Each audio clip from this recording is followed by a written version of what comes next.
श्री शिवाय नमस्तुभ्यम। हर हर महादेव। नमस्कार प्रिय भक्तजनों, आज मैं लेकर आई हूँ, सोमवार है, साथ में है प्रदोष। तो सोमवार और प्रदोष दोनों साथ में है। तो आप यह उपाय आप सुबह से लेकर शाम 6:57 प्रदोष है तो उस समय तक आप इन उपायों को कर सकते हैं। बहुत ही छोटे छोटे सरल से उपाय हैं। यह उपाय आप आज सोमवार है, प्रदोष है, तो आप यह उन उपायों को जरूर से करके देखिएगा। अगर घर में लक्ष्मी नहीं आ रही है, जीवन में बहुत ज़्यादा कष्ट है, यह उपाय जरूर कीजिएगा। गुरुजी द्वारा बताया गया बहुत ही साधारण सा सरल सा उपाय है। इस उपाय के लिए जान लीजिए किन किन चीज़ों की आवश्यकता होगी। ये उपाय किस तरह से करना चाहिए। आपको क्या करना है, 1 लोटा पानी का लेना है, अर्थात 1 लोटा जिसे हम एक कलश कहते हैं। 1 लोटा जल लेना, उसमें पीपल के 5 पत्ते डाल लीजिए, साथ ही थोड़ी सी काली तिल्ली डाल लीजिए और थोड़ी सी सूखी हल्दी की गांठ डाल लीजिए। जिस व्यक्ति को बहुत ज़्यादा कष्ट है, तकलीफ़ है, उस पानी को आप ले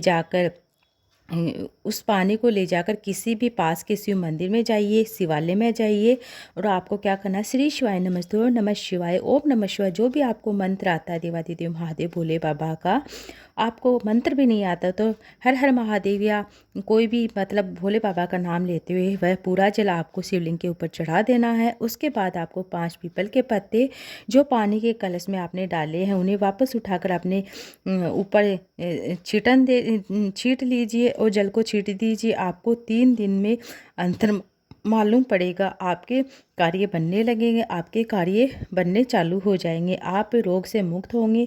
इस तरह से आपको ये उपाय कर लेना। अब बढ़ते हैं अगले विशेष उपाय की ओर। जब भी आपको ऐसा लगे कि मैं बहुत ही विकट परिस्थिति में पड़ा हुआ हूँ या पड़ी हुई हूँ, बहुत ही बड़ी समस्या है, बहुत ही प्रबल समस्या है, तो आपको क्या करना है, गुरुजी द्वारा बताया गया शिव महापुराण की कथा के अंतर्गत बताया गया बहुत ही सरल सा आसान सा उपाय कर लेना। जिस मंदिर में आप पूजा करने के लिए जाते हैं, रोज 1 लोटा जल चढ़ाने के लिए जाते हैं, वह मंदिर के पास में आपको कोई बेलपत्र ढूंढना है।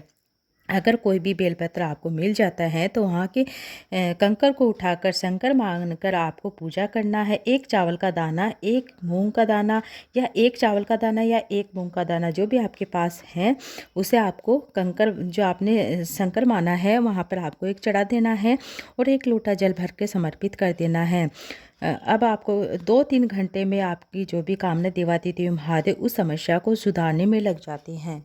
इस तरह से आपको उपाय कर लेना है। अब अगला विशेष उपाय है, यह उपाय आप 9:15 बजे करें, किसी भी दिन कर सकते हैं, बट आपको 9:15 बजे करना है। रोग मुक्ति का बहुत ही साधारण सा सरल सा उपाय है। जैसे कि आपके घर में कोई भी मतलब है हॉस्पिटल में एडमिट है, डॉक्टर उसको छुट्टी नहीं दे रही क्योंकि उसको आराम नहीं लग रहा, तो आपको ये छोटा सा उपाय करना। आपको क्या करना है, रात्रि में 9:15 बजे का एक मुहूर्त होता है। 9:15 बजे किसी भी शिव मंदिर में, अगर आपके पास घर पे शिवलिंग है तो घर पर शिवलिंग विराजमान है तो घर के शिवलिंग पर, नहीं पास में कोई भी शिवालय है तो वहाँ पर 1 लोटा जल, उसके अंदर थोड़ा सा आंवला या पूरा साबुत आंवला या आंवले के स्वरूप में जो भी आपके पास है, वह भी नहीं तो आंवले की पत्ती डालकर उस व्यक्ति का नाम और स्मरण करते हुए शिवलिंग पर वह जल चढ़ा देना। 1-2-3 दिन में उसको आराम लगना शुरू हो जाएगा, हॉस्पिटल से उसको छुट्टी मिल जाएगी। इस तरह से आपको उपाय कर लेना है। अब बढ़ते हैं अगले विशेष उपाय की ओर।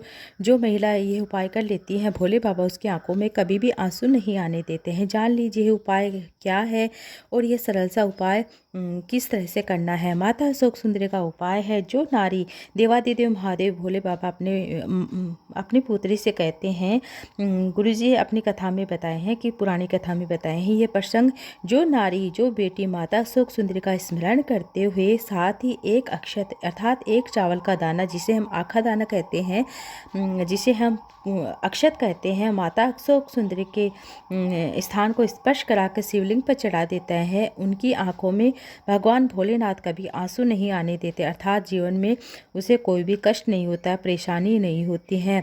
उसकी जो भी परेशानी, जो भी कष्ट है वह अवश्य दूर होते हैं। यह वचन भगवान देवादिदेव महादेव भोले बाबा ने माता अशोक सुंदरी को दिया था। जब माता अशोक सुंदरी अपने बाबुल के घर से विदा हो रही थी, ससुराल जा रही थी, उस समय माता अशोक सुंदरी ने अपने पिता से वर मांगा था। भगवान भोलेनाथ ने वर प्रदान किया था माता अशोक सुंदरी को। इस तरह से आपको यह उपाय भी कर लेना है।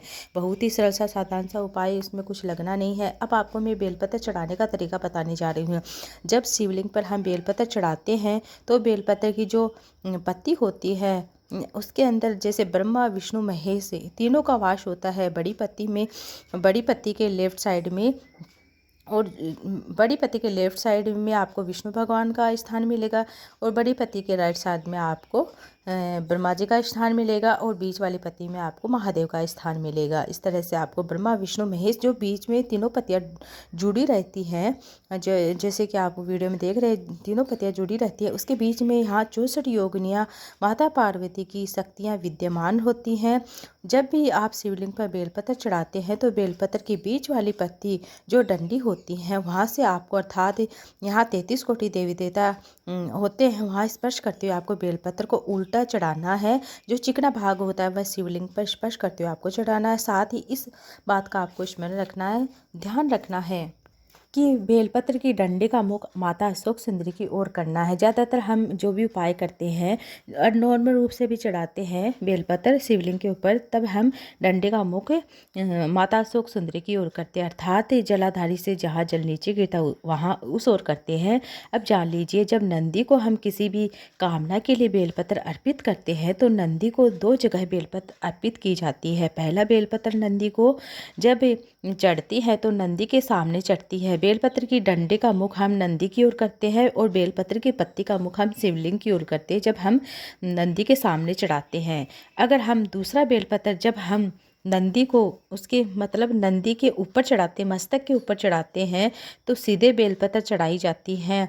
और जब डंडी का मुख शिव जी की ओर होता है, उस पत्ती का मुख नंदी की ओर होता है। 2 बेलपत्र चढ़ाकर आप भगवान देवादिदेव महादेव भोले बाबा का स्मरण करते हुए श्री शिवाय नमस्तुभ्यं नमः शिवाय ओम नमः शिवाय बोलते हुए किसी भी कामना के लिए आप ये उपाय कर सकते हैं। उसमें आपको सफलता जरूर देखने को मिलेगी। इस तरह से आपको उपाय कर लेना है। अब मैं आपको एक बेलपत्र का बहुत ही साधारण सा सरल सा उपाय बताने जा रही हूँ। जब आपको लगे कि मेरा जीवन बहुत ही दुख भरा, कष्ट भरा, तकलीफ भरा है, बहुत ज़्यादा तकलीफ है, तो आपको एक प्रयास तो करना ही है। 1 लोटा जल लीजिए, एक बेलपत्र लीजिए, अपने हृदय के बोल बोलते, अपने हृदय की भावना बोलते हुए, अपने हृदय के भाव प्रकट करते हुए शंकर भगवान को जब भी आप समर्पित करते हैं तो अपने माता अशोक सुंदरी की जगह चढ़ाना, थोड़ा सा जल चढ़ाकर फिर उस बेलपत्र को उठाकर शिवलिंग पर चढ़ा दीजिए। साथ में जो बचा हुआ जल है वह शिवलिंग के ऊपर चढ़ा देना है। किसी भी तरह की विकट परिस्थिति क्यों न हो, इन दोनों स्थानों पर जब आप जल चढ़ाते हैं, बेलपत्र चढ़ाते हैं, तो आपकी वह विकट समस्या वह दूर होगी। जिस तकलीफ से आप गुजर रहे हैं वह आपकी जो भी तकलीफ है अति शीघ्र दूर होगी। इस तरह से आपको उपाय कर लेना है। बहुत ही साधारण सा सरल सा उपाय है। अब मैं अगला उपाय बताने जा रही हूँ जो फिलहाल की कथा में गुरुजी ने बताया है। आपको क्या करना है, 3 बेलपत्र लेने हैं। एक बेलपत्र आपको पीला चंदन लगाना है, दूसरे पर आपको लाल चंदन लगाना है, तीसरे के ऊपर आपको 11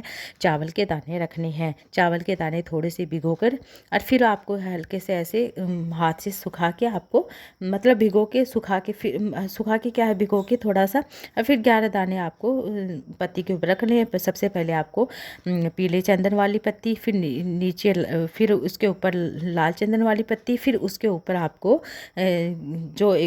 जिस बेलपत्र आपने 11 चावल के दाने रखे हैं वह बेलपत्र की पत्ती, इस तरह से आपको तीनों पत्तियां लेकर देवादिदेव महादेव भोले बाबा से अपने मन की कामना करते हुए, मन के भाव प्रकट करते हुए देवादिदेव महादेव भोले बाबा के शिवलिंग के ऊपर वह अर्पित कर देना है।